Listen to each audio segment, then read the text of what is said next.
back over this last, I was going to say 24 hours. It hasn't been that Yeah, long. it feels like that, But, but it's been fantastic. Unbelievable information, that's for sure. Yeah, great people, great conversations. Well, we jumped on board about 8:30 this morning.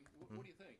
Any highlights you want to share with us, or just in general? Were you pleased with how it went today? Yeah, I am, and we're going to have Jason Kim come on in a second and sort of close. He'll right, give us his close us out. But mine really quick are, I like the fact that people come on and they talk about solutions. Mm-hmm. They don't say, gosh golly, this is important. We get it. It's important. We have to innovate. We have to stay ahead. We have to catch up. Mm-hmm. Got that. All I want to hear on these shows, on these programs, is what are we doing? How do we do it? Who is doing it? Yep. How can we help? Yeah. And when can we get it done? Yeah, that sort of thing. Yep. So, and I hear you. Of course, Millennium Space Systems, a Boeing company, is one of those that is getting it done, that has solutions. Now that brings a smile to Jason's face, doesn't it? Look at this. And so we're really just being on the same stage as you, always, this about me. It always brings a smile to my face. Just watching you growing up. You're very kind. Gosh, you put me over the hill here. I had a 94-year-old. Well, I had a 94-year-old woman the other day at a nonprofit event I was doing, emceeing, and I came down and she said, "Oh my gosh, Scott Murray, I grew up watching you." I said, "Now wait a minute," and her whole family was behind her. They burst out laughing. She said, "I mean, my family did." Yeah. But thank you very much. I very much appreciate it. Well, there's been a lot of legends on the panel today, and I appreciate you, David, Scott, for having a lot of the folks that have spoken today: General Hyten, Sir Richard Branson, Tori Bruno, Dan Hart, to name a few. So as far as closing remarks, thank you to America's Future Series for hosting today's Space Innovation Summit. It's been a lot of great talks. Today has been full of great insights. And some key takeaways for me started with this morning's talks with ULA and Virgin Orbit. With Millennium's role in supporting responsive satellites, I know firsthand how important responsive launch is. You need both. And we heard about the innovation that these launch companies are providing. This will ultimately make the difference for our customers' ability to rapidly increase resiliency and tech refresh small satellites like the ones Millennium provides, like the ones that General Hyten was talking about. You need both sides of that equation, the responsive satellites and the responsive launch. And we also heard a lot of important facts about sustainability in space on that panel, not just about maintaining our orbits for future capabilities, but how to continue our growth in space with in-space servicing, assembly, and manufacturing. That's going to be really exciting to see what comes next there. And we heard a lot of great things from that panel. And also got to see Colonel Birchnow, who we spent a lot of time with on our recent Space Force Wide Field of View launch at the Cape. And he was there. And that was, of course, Millennium's first GEO satellite. It was our first missile warning satellite, too. And Colonel Birchnow talked about tactical ISR. So that was a lot of great insights from him in the panel with Doug Holtz from Millennium Space Systems. And what stood out to me there was the need for a diversified approach across systems, across processing approaches, different orbits, across commercial and industry. We just heard from Dr. Murray Bajal. He said, it's not just one answer, it's multiple answers, and you want those options. And so what we're all alluding to is this hybrid approach. That hybrid approach is going to be essential to supporting national security space. And going back to earlier in the day, to the commercial innovation and the advancement in defensive space panel, what we heard there was really important. We need a mix of rapid capability, small sats, and exquisite satellites. And this goes back to that diversified approach across missions and orbits that I talked about. Also important were the points about ensuring that satellites have the capability for today's, latest onboard computing power, but also the capability to push new code quickly for future capabilities, like the whole DevSecOps approach that we're hearing about and we're seeing. And that's an important point for industry. Our current and future investments should support the goal of interoperability of small of smart satellites and constellations that are affordable. What I mean by that is, best value solutions, balancing performance and cost.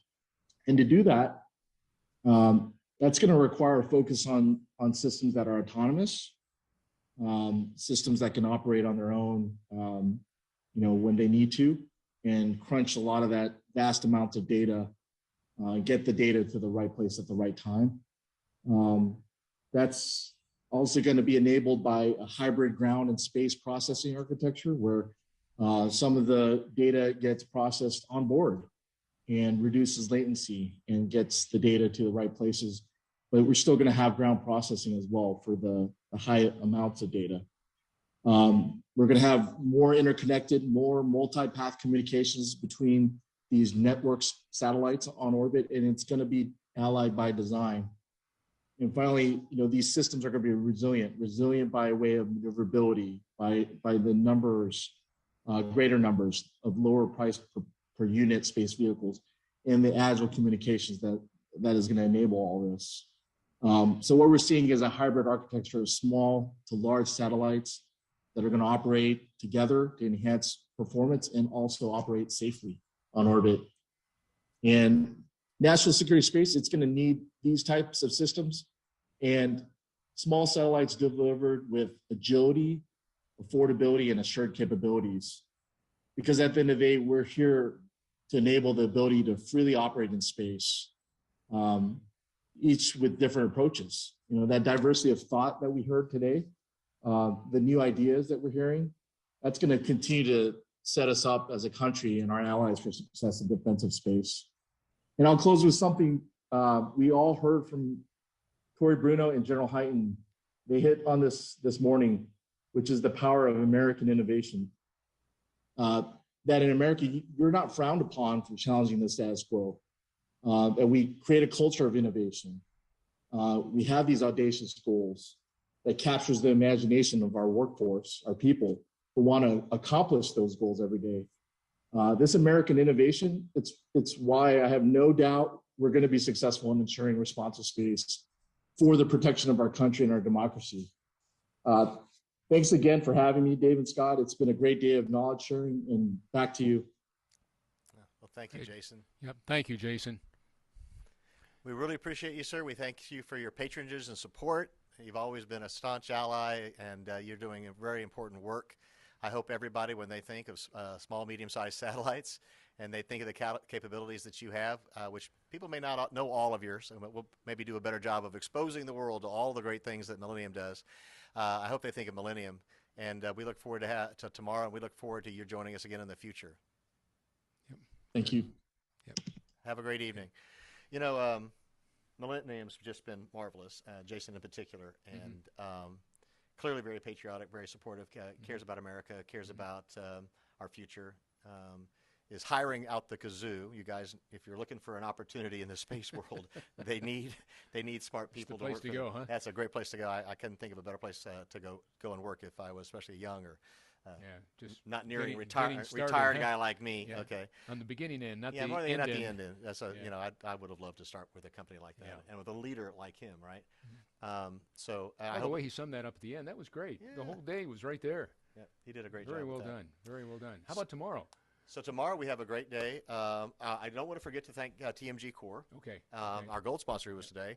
And by the way, you talked about edge computing. You talked about putting computing power in space. Well, if you've got a liquid-cooled computer, I'm going to do a shameless plug.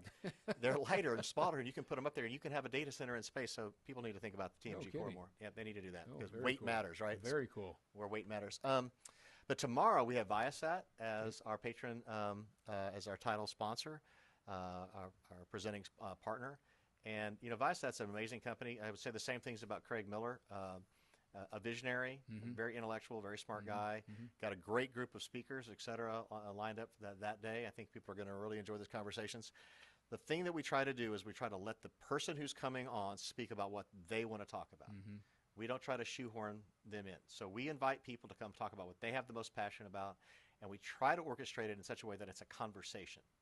There are you don't see a lot of PowerPoint slides and this kind of stuff, right? It's a discussion, et cetera, and I think that's what people want to have. If we've got this wrong, folks out there, let us know.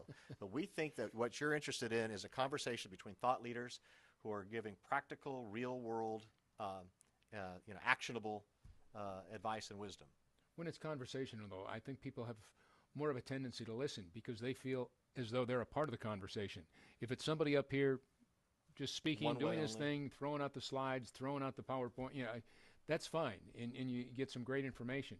But that's not what this format is. This is, as you said, you and I having a conversation with them, with other people that we've shown them all day, and I think people feel that they're a part of the conversation, and they've had the opportunity to type in some things and send them to. Thanks for those questions. Yeah, absolutely. We have through forwarded email you and some what of have those, you. which is great. Yeah, no, that's they're a part of the conversation. That's what it's all about. So I think that's great. So we hope you'll join us. Please tell your friends. Come back again tomorrow. Tell your friends. Send them a link. This kind of stuff. Post it on Facebook, etc. We had 1,000 people register for this. That's awesome. Yeah, so we had 1,000 people. Not everyone's here through the entire day. I know you guys have to take bio breaks and you have real jobs and all that kind of stuff. But we appreciate being here as long and often as you can. Please dial in as you can tomorrow. Let your friends know. And we want to expand the audience. We want people to hear the great wisdom and insights that our speakers can provide. Yep. America's Future Series. The man that started it all over a decade ago. That's unbelievable. Yeah. I had no idea it was that long ago. Our Space Innovation Summit continues tomorrow, day 2. Don't you miss it. In the meantime, stay safe. David, till tomorrow. So long, my friend. Good evening.